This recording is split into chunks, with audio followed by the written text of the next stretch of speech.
Well, hey, what's going on? Welcome to Grow a Little Wednesday. It's something we've been doing now for the last few weeks while we're in our quarantine world that we're all kind of living in right now. We wanted to offer something on Wednesdays that can really just help us grow. Last week, Christine and I talked about marriage, and so we're going to talk about everything from relationships to leadership. And I'm really excited about this talk because I brought Jon Laurenzo with me for this one. He is our ministries pastor and looks after our youth and oversees our ministries team, and just really important, really big to what we do here at Grace City. And I wanted to bring him along because we've done a lot of life together. We've known each other now for about 12 years. And so he has kind of seen and been a part of what I call, in fact, if you're taking notes, write this down. The concept that we're going to be talking about tonight is the rhythm of leadership. The rhythm of leadership. Ecclesiastes chapter 3, verse 1, it says, "For everything there is a season and a time for every matter under heaven." And so the Bible tells us pretty clearly that, man, there's a rhythm to this thing. There are seasons, and different seasons require different things. And I've always looked at leadership a lot like double dutch, where the two ropes are going, and it looks really, really difficult. And leadership is really, really difficult. However, if you can discover the rhythm of it, it's just so much easier. Mm-hmm. And so as you get into it, in fact, you're kind of trying to pace out the rhythm. And then once you get in and you start jumping, it actually looks harder than it is because you found the rhythm. And I think leadership has a sort of predictability to it. That if you don't discover the predictability of it, you're going to be really frustrated and really discouraged. And so we got a bunch of points here that I really think is the rhythm of leadership, that if you can kind of put get a pulse on, I think it'll really help. And the first one is this. I think the first rhythm of leadership is a time of preparation. A time of preparation. I love that the Apostle Paul writes to young Timothy, and he says that you are to study to show thyself approved. And I think we always have to be careful that we don't assume we're ready before we actually are. I think that's a big problem in our culture right now. I think there are people that think they're ready for something that they're not ready for, and they're still in that time of preparation. In fact, it's a lot like if you're making cookies, and if the cookies say that they're supposed to be in the oven for 12 minutes, you can pull those cookies out at 10 minutes. And it's only a 2-minute difference. However, the difference in flavor and quality of that cookie because of that 2 minutes are going to be dramatically different. And so I also think that a lot of people are waiting for their opportunity instead of preparing for one. And so they're just kind of chilling, they're relaxing, they're waiting for that opportunity instead of preparing for the moment that they do have that opportunity. And so I think about my own life, and I want you to talk a little bit too about where you felt like God really prepared you. Because for me, I've been leading city groups for as long as I can remember. I got saved when I was 17. Instantly started leading groups. I started preaching. First time I ever was really teaching and preaching is when I was 18, 19, 20. During the summer, I'd play on the church softball team. And so when we had a tournament on a Saturday night or a Sunday, the guys wanted me to do a Bible study. And that's really where I learned how to preach and teach. I remember the first time I ever got paid to do anything in the church, it was to clean the church. So that's when I started building teams and things of that nature. Doing announcements, learning how to communicate in front of a group of people, doing announcements. And so I looked at everything as preparation. But I didn't really look at it as preparation for vocational ministry. For me, it was preparation for God to continue to use me in the way that He was. And so maybe talk about a season of preparation that you had. You did Ministry Institute, which was kind of like GCLI. We have Grace City Leadership Institute at our church, where students are getting accredited college courses and learning hands-on ministry. Well, we kind of had something like that at Foursquare Church where we met, Ministry Institute. So talk about that season. Yeah. Well, it's crazy. That was 12 years ago now, which is hard to even wrap my mind around. But I think that for me, I remember specifically getting there and hearing you guys saying, hey, everything matters in the preparation process. Right. And so I think for me, that was just where I started. It's the same thing you're talking about. I remember leading my first small group. And the crazy thing is that it's one thing to talk the talk about wanting to be a leader and wanting to do ministry, but the ultimate test is if you say you're going to be somewhere and the only reason why people would come is to be with you, and then they're not there. And what's really interesting is, for me, that's how I learned to gather. It was slow. I was not the one that showed up to interns and was this amazing gatherer. It took, I remember the biggest group I ever had that first semester was 4 kids. Yeah, totally. But I think that the thing that I always learned from that season is that preparation, you keep growing as it goes on. Yeah. I think that sometimes people give up early when it's like, yeah, of course I'm better the second semester, the third semester, the fourth semester. And I think that's, when I look back on those times, it was all these things that, 11 years down the road, I had no idea how much they would matter and how much they would literally equate to what God was going to use me to do in those moments. And a lot of times, like you're talking about, it was things that didn't look glamorous and didn't look like the thing you wanted, but it was what I had. Right, yeah. And preparation doesn't always feel like, in fact, a lot of times preparation feels like a waste of time. Totally. When you're in it, it's like, what is this preparing me for? Yeah, totally. I remember I learned how to pray at pre-service prayer at Foursquare Church. It's like showing up an hour, 2 hours early to service. Yeah. And now I go, man, that's where my prayer life was developed. Totally. I didn't see it at the time, but that's one thing I learned. So we always go from a time of preparation, and now this is the next rhythm of leadership, is a time to see where you are at. Yeah. Right. So there's the preparation. Okay, I'm getting ready for something, and then a little bit like what you talked about with groups. It's like then I get to go, okay, now where am I? Mm-hmm. And what's interesting, we have staff member Michael Mutz who's run a marathon. Mm-hmm. And what's interesting about people that prepare for a marathon is you actually, and he was telling me, and he wanted me to train to do one with him, and I'm like, no, because I don't run marathons. But what I thought was interesting is, he's building up the miles, right? And he's building up, and he's running longer and longer distances as he gets closer to the marathon. What's interesting though is there's never a moment before the marathon where he runs marathon miles. Totally. And I remember asking him, I forget what it was. I don't know if it was like 12 miles or 15 miles. I forget the longest run he does before that. But but the marathon is significantly longer than the longest run that he ever does. Mm-hmm. And because there comes a moment where it's race day. Yeah. And now your training either worked or it didn't, or it probably worked, but now you get to really, really see where you're at. So once you've prepared, once you've sought counsel, and once you've launched something, we really get to see where we are, where we're at. Totally. And all of us in leadership have experienced that, where we felt prepared, we went through the season of preparation, and then we go, whoa, here's where I'm at.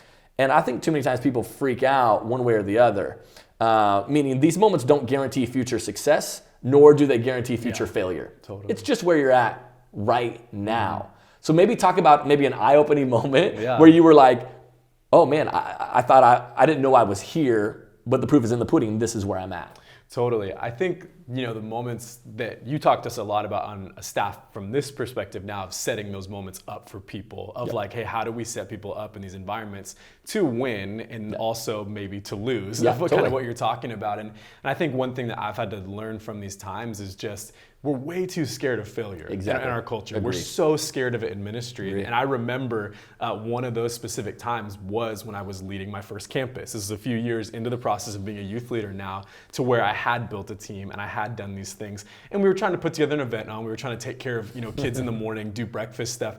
And it flopped. It was just bad. And what I was so thankful for is you guys sat me down and said, okay, hey, why did this flop? Not because I'm a terrible leader, not because I'm never going to be a pastor, but it was because the preparation was wrong. We didn't get the word out quickly. And I think those are one of those times you reveal of okay, you got this part down. You don't have the full execution down yet. Right. Though. Yeah. And I agree with what you said. I think too many of us are just afraid to fail. Yeah.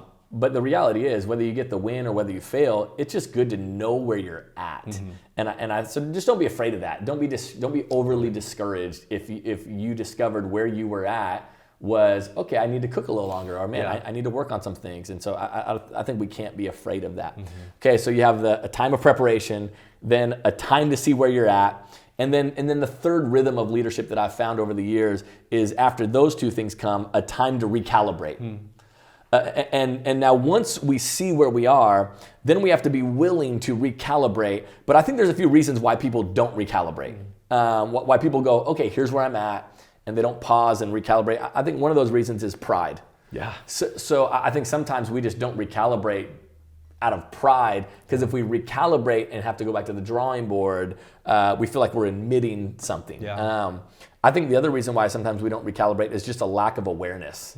I don't know if you've ever seen people, or maybe you've been leading and you think it's going great, and everyone around you is like, this is not going great. This is actually bad. Yeah. Like, this is really bad. Or sometimes the reason why we don't recalibrate is we don't want to redo the work. Man, we feel like we're already in it. But I remember doing like math equations. Remember growing up and you had to show your work, and sometimes you'd get the wrong answer because they'd show you the answers in the back. And the only way you kind of figure out how to do it is to go back through the work to go, okay, where did I go awry? So there will always be things that sound good in theory. Like as you're learning ministry, as you're learning leadership, as you're learning how to do anything, there's things that sound good in your mind. And then you go do them and you go, oh, wow, this doesn't work in real time. Totally. I got to figure this out. So I'm committed to things that are working, not ideas I come up with. I think too many people are just so committed to their ideas instead of going, oh, this was an idea and I thought it was better than it was, and it doesn't work. So now I have to recalibrate. So how do you typically decide? How long do you let something go for?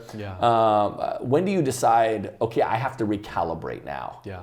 Well, I think one thing that we always look at is what was the cause of it? Kind of like you're talking about showing your work of what caused us to get here. And so there are times I think that you've got to see a process through, and it's like, this is the right thing. This was a God idea, or at minimum it was the right wisdom decision to make. And you just need to see it through. So for us, a lot of times it's how long have we been going at this? Kind of what you talked about as well, though, is when are we just too prideful about, this is an idea I really want to make work, and I've seen it work, and I believe it can work. And so I think for us, those are the big things in our student ministry we've had to look at of like, okay, when do I need to see this through? When did I drop the ball 9 months ago that caused us to get here? Because we've had seasons like that in youth where it's like, oh, I caused this and I need to work to fix it. And then we've had times when it's, oh, this is a systems issue. Like, this needs to get fixed system-wise for it to work. And then there's times of, oh, this has just run its course. It's time for this to be done. And so I think that as vague as that might be, a lot of times it's that combination of stuff of like, what do I need to do, and one thing I respect and love about our relationship is that bring people in that are wiser than you into the conversation of like, there's decisions I make in our youth ministry that I'm thankful I can bounce off of you. I'm like, oh man, this might be one of those things you just need to let die now, and we've had all the above. We do. Yeah, no doubt. Okay, so once you recalibrate, you're doing all the work to do that stuff. Now there's number 4, which I believe is a time to dig in. Now this is kind of the fun part. This is okay, we've prepared, okay, we've went through the process of, okay, we've seen where we're at, we're recalibrating, and now we're digging in. And this is when I think you can really start running downhill. To me, this is the really fun part of leadership. And so I think there's a couple things to remember, during this season of digging in. One of those things is some of it won't work forever. So if something's working now, that's great, but that doesn't necessarily mean that it's going to work forever. Another thing, and this is a big one during the season, is to beware of pride. Pride is obviously the kiss of death in ministry and in leadership, and in life in general, right? The Bible says that God opposes the proud, but he gives grace to the humble. And so if God is opposing you, you're losing that one every single time. Now, here's another thing when you're running downhill, and this time to dig into, is that it will still need maintenance along the way.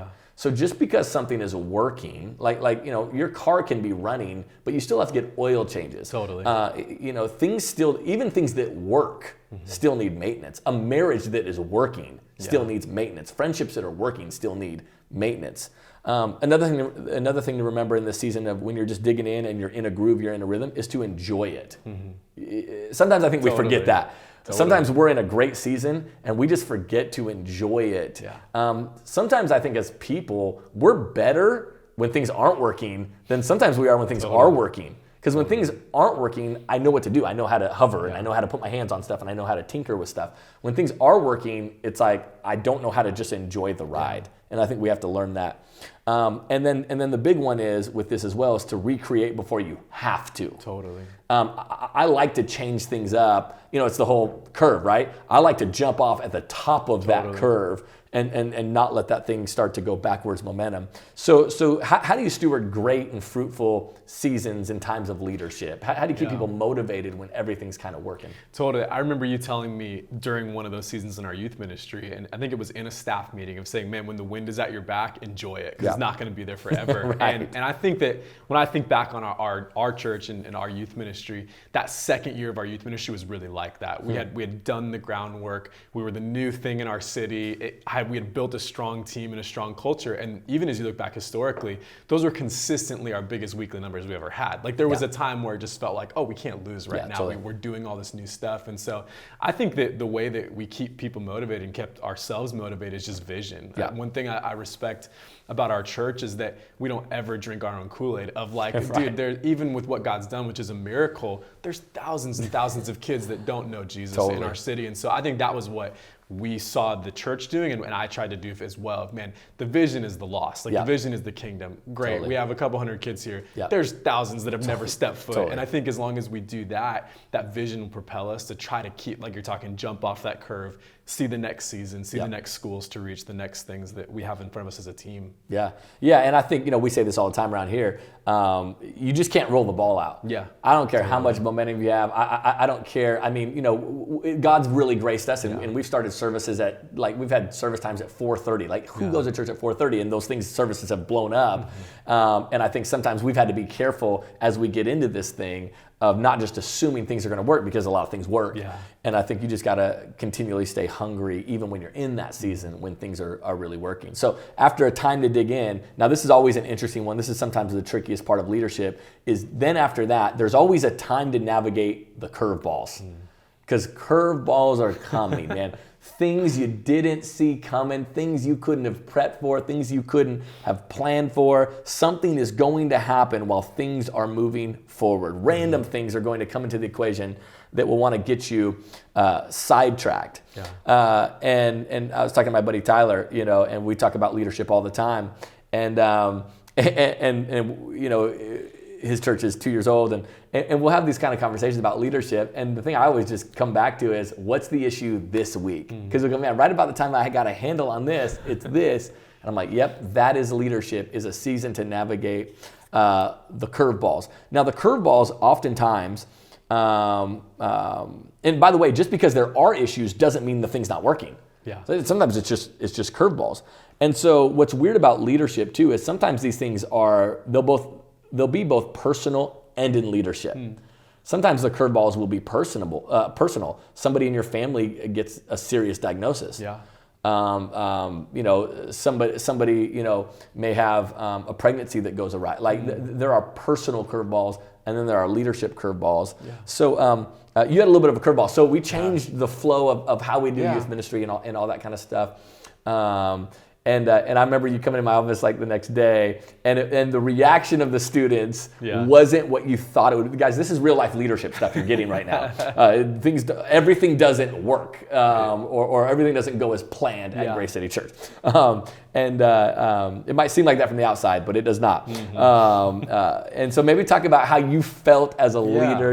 Explain when you announced it to the students of a different flow. So we switched our structure of our youth ministry just as we went into going on our fourth year of what we felt like God was doing. And the funny thing is, in that announcement of shifting a little bit more towards a small group strategy, campus ministry strategy with big monthly gatherings, we were not anticipating the response from the kids that we got of making literally having high school kids coming up crying and saying, you took away the only thing I like about my week. And obviously, as someone that loves students, you should feel like a terrible person. I literally drove home being like, what in God's name did I just do tonight? And I think something one of our leaders said to me that night, which just helped me, is like, man, isn't it a great thing that kids love our church this much? And I think that during those times, you have to really know God's voice and decide if this is the right thing. Yeah. And I think that we had gone through this journey of 9 months of not making a snap decision. And I had to, when actually you're faced with the opposition is when you have to decide, did God actually say this? Because if he did,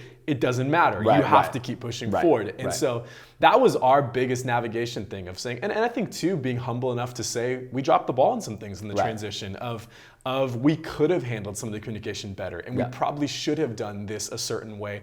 And I think just being a humble enough person as a leadership team to say, oh yeah, we weren't perfect. Hey, I'm sorry this got handled this way. Hey, I'm sorry that you feel this way. And saying, in that process, being able, as our transition has gone on to, I think something that's been huge for us is to highlight what is happening. Of when we made that transition, yes, there were things we took away, but it's blown the lid off of a lot of things about our church we've tried really hard at for a long time in our youth ministry. And so I think being able to highlight and communicate those wins to people is really important in a transition as well.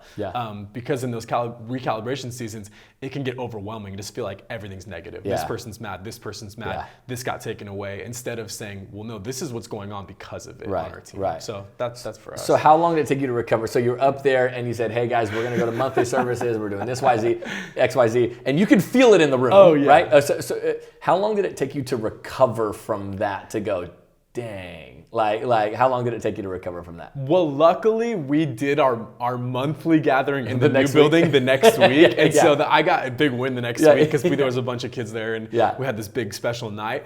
I think that it was 2 or 3 weeks after that of starting to see the fruit, like we talked about, in our discipleship and in our campus ministry, of being like, oh no, this is what we needed, and it's gonna hurt because it's different. And when you change something, it's just different. And we could have kept going the way we were going forever. For as long as I was the youth pastor, we could have kept it going. But feeling like God had put something in our heart. But that night, I mean, it was bizarre. It was one of the weirdest things I've ever preached to in my life. Of feeling like kids are genuinely against me right now, up there. That's amazing.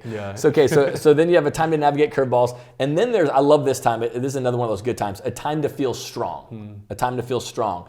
It is good to enjoy life momentum. We talked about this. I love what Craig Rochelle says, because in this season, we have to make sure we know why something's working, right? You got to know why it's working. I love what Pastor Craig Rochelle says. He says, if you don't know why it is working, then you won't know how to fix it when it stops working.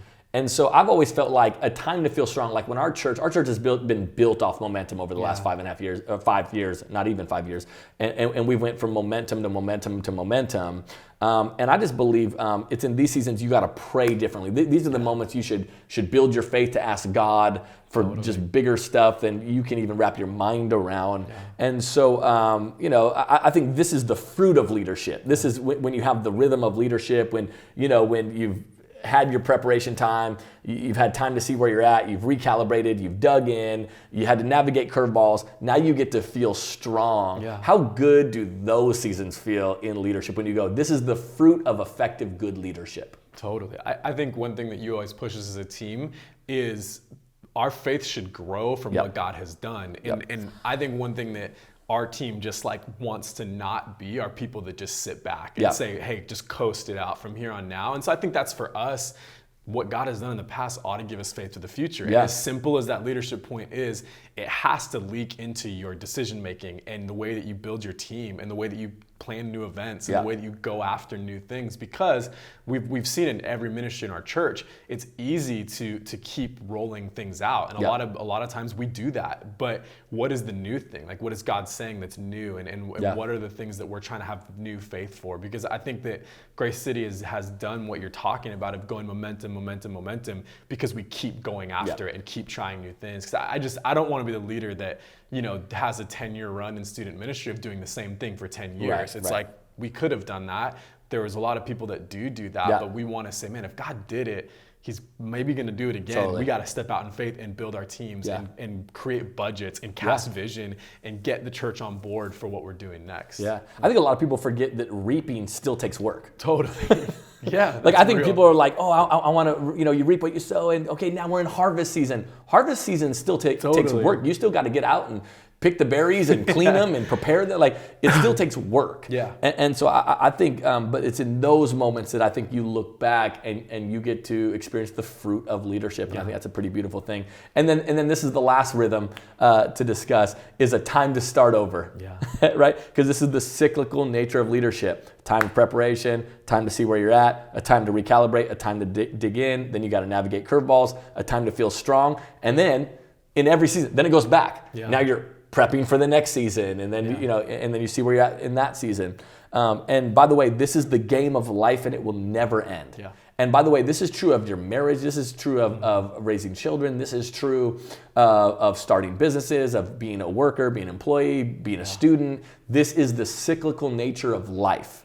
And so, I wrote down here just like new levels, new devils. Yeah. And so every season, there's new challenges, there's new things to get into. And this is why we can never stop learning.